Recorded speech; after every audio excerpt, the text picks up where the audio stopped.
All right, we're almost through. I know I'm watching all the kids in the front row. And I'm like, oh, ready to get up there, cut the ribbon. I know, hang on. Real quick, I've got a couple more people. I really want you to meet. I want to have a chance to talk. Without Bill Reedy and Indiana American Water, the water tank would never have happened. And a lot of people think, oh, it happened so fast. Actually, it's been, 3 years in the making. So I'd like Bill to say a few words about the water tank.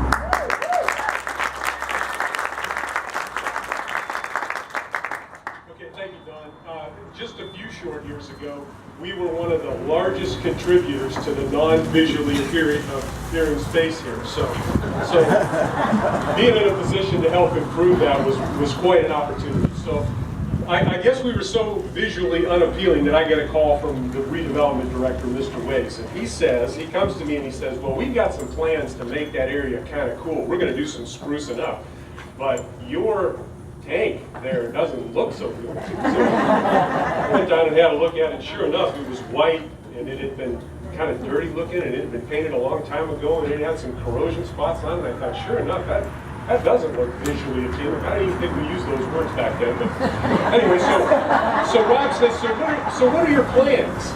And when you get a question like that, you know what the right answer is, right? So I go back and talk to our engineering department. They say, oh, well, we're going to paint that tank. So I go back to Rob and I said, well, Rob, we're going to paint it. Well, when are you going to do that? Like next year. Okay, great. So he follows up with me and he says, so what color are you going to paint it? And I said, well, white. And he says, I've got some other ideas. I think you need to talk to somebody else. So in comes Dawn. Dawn sits down and she says, so what are you going to do with that? So, well, we're going to paint it. She says, well, what color are you going to paint it? I said, white. I said, well, maybe blue. And I said, what's the difference anyway? What color you painted? It's not paint. It's an industrial maintenance coating system. You apply to structural steel to preserve the integrity of the structure and maximize the asset life.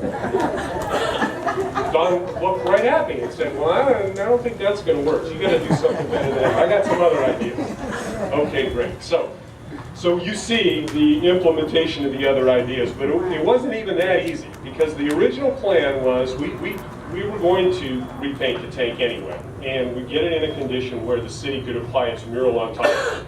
Well, we get into developing the coating specifications for real. This really is an engineering project in here, and I know my friend Andy knows all about this too. But we did an evaluation of the tank and said, guess what? It's time to go. It's served its life. It's from the 1930s. It's a riveted tank. We got to do something different. So we started planning to build another tank. Actually, we're working on it right now in another area of the water system. But so Don says, well, okay. So how about if we just put the mural on it anyway?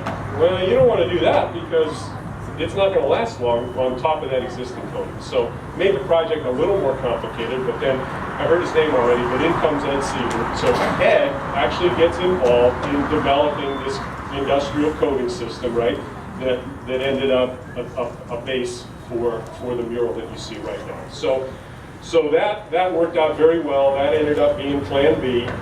We did need an agreement in order to be able to do that, so we go back to our attorneys and our engineers, and so Dawn mentions, she asked me to talk a little bit about collaboration. So it almost looks pretty simple, but it's not. Engineers being one, we like to complicate stuff. Attorneys, probably there's some in the audience, I'll be careful. Anyway, attorneys were helpful, right? because the job got done, right? And so it really was a great story of collaboration. We're so glad to provide the canvas for the art that you see now. We're so glad to be a part of changing something that's not visually appealing to something that's very cool. And to me, that's very important. I'm a resident of Jeffersonville, and to me personally, it's so cool to be a part of this. But speaking for my company, one of our taglines with regard to customers is we put customers at the center of everything we do. And that makes a nice poster, it makes a nice tagline. It's really cool when you get to live it, because part of our view of customers is the communities we work in. And by being a part of these things and by willingly coming forward to do that, it's such a cool thing. So you've heard a lot of the names already, but Mayor Moore and Rob Ways, Dawn Spiker, obviously Andy.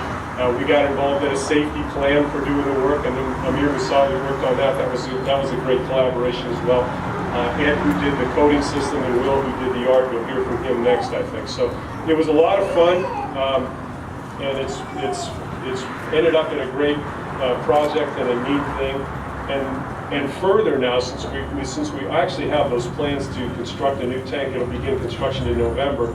We'll be meeting with the city over the next couple of months and begin the process of transferring the property to the city. So we're going to take the pump station out of service, the tank will come out of service, and then who knows what an enthusiastic art director will do with an empty water tank, right?